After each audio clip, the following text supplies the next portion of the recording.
아빠가 들려주는 강의 김지영입니다.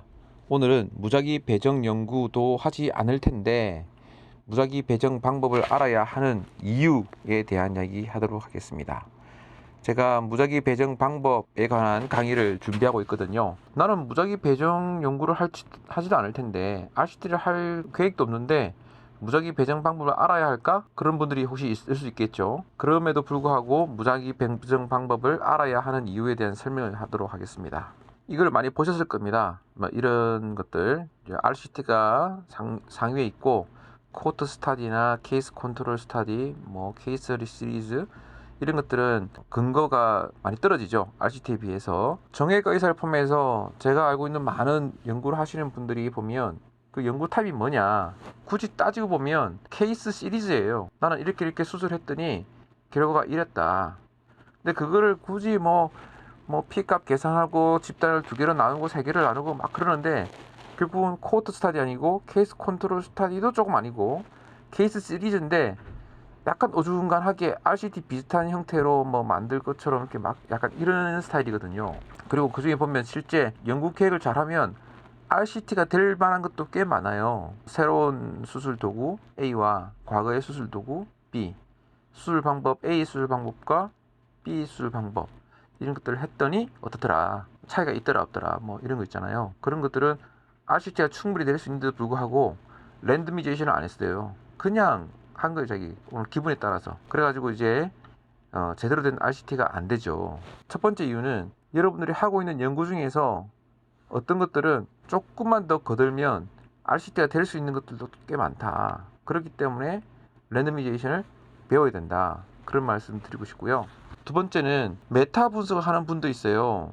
야, 나 그러면 이런 거 RCT 이런 거 하기 힘들고 메타 분석 해야지. 그런데 코호트 스타디나 케이스 컨트롤 스타디를 암만 끌어모아도 그것들의 메타 분석한 거, 쓰레기를 넣으면 쓰레기 나오고, 그런 말 들어보셨죠? 근거가 낮은 것을 모아서 메타 분석하게 되면 근거가 그렇게 높지 않습니다. RCT보다 더 근거 높은 논문이 나올 수가 없어요. RCT를 잘 모아가지고 하면 이 그래프에 보면 메타 분석이 좀 높은 것 같죠? 제대로 된 RCT를 잘 모아야 그들이 더 근거 수준이 높은 그런 메타 분석이 됩니다. 이 메타 분석을 하려면 RCT를 정확하게 볼 수 있는 눈이 있어야 돼요. 예를 들어 볼게요. 이게 리스크 오브 바이어스를 보는 논문을 평가하는 도구거든요.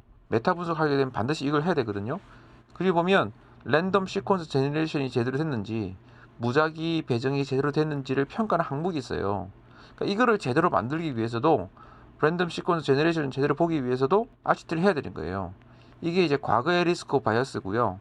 새로 만든 리스크 바이어스는 조금 더 다른데, 여기 보시면 확대 보면 여기 보면 알로케이션 시퀀스도 랜덤하게 잘 만들어졌는지에 대한 평가하는 기준이 있어요. 그러니까 결국 메타 분석을 잘 쓰기 위해서도 랜덤 무작위 배정을 잘 알아야 된다는 뜻입니다. 그 메타 분석 잘해도 잘 하기 위해서도 알아야 된다는 거예요. 세 번째 이유는 뭐냐면요, 그 무작위 배정 연구를 한다 쳐요. 그 중에서 한번 쭉 생각해볼게요. 먼저 프로토콜 만들고 IRB 받아야 되지, 연구 등록을 해야 되지, 환자를 모집해서 어떤 사람인지 기록해야 되고, 트리트먼트를 하겠죠. 그 다음에 추적을 해야 되죠. 6개월이든 1년이든 관찰해야죠. 그 다음에 분석, 그 데이터를 얻어야 되죠. 그 다음에 그걸 통계 분석하고, 그걸 보고서 만들고, 논문 작성하고, 논문 작성한 것을 제출해가지고, 리뷰한테 리뷰 받고, 이런 것들을 막 거칠 거 아니에요. 근데 이 중에서 어떤 것 하나가 한 10분이면 되는 게 뭐 있어요? 연구 등록하는 것도 한 1시간, 2시간 동안 복사해서 붙여놓고, 프로토콜 만드는 건 진짜 며칠 걸릴 거고, IR 받는 것도 며칠 걸리고, 연구 등록하는 것도 이제 프로토콜 잘 만든 거를 카피해서 페이스트 하는데도 몇 시간 걸리거든요. 환자 모집, 기록, 처치 이런 것들은 다 한 명 환자 한 명에 몇 시간씩 걸리죠. 트리트먼트 하는 것은 수술을 할 거냐, 약 먹을 거에 따라서 짧게는 2시간, 길게는 몇 달이 걸리는 그런 처치예요.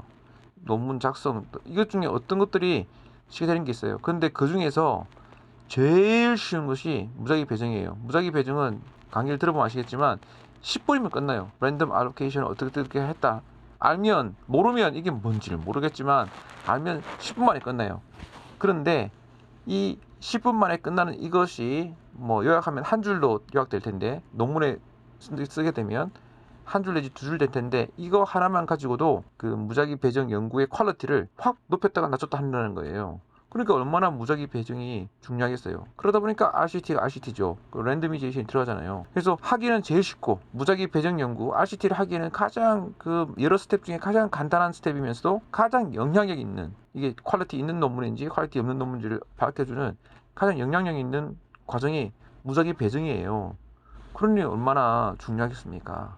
그래서 무작위 배정 방법은 연구를 하는 사람, 논문을 다른 사람을 내 쓴 논문을 읽기 위해서도 꼭 필요해요. 내가 보고 있는 논문이 진짜 제대로 된 논문인가 아닌가, 얼마나 연구에 근거가 있나, 그걸 알기 위해서도 필요하고, 논문을 쓰기 위해서, 특별히 RCT를 쓰기 위해서도 필요하지만 메타 분석 논문을 쓰기 위해서도 꼭 필요한 것이 무작위 배정 방법에 어떤 것이 있고 어떻게 해야 제대로 된 무작위 배정인가를 아는 것이 필요합니다.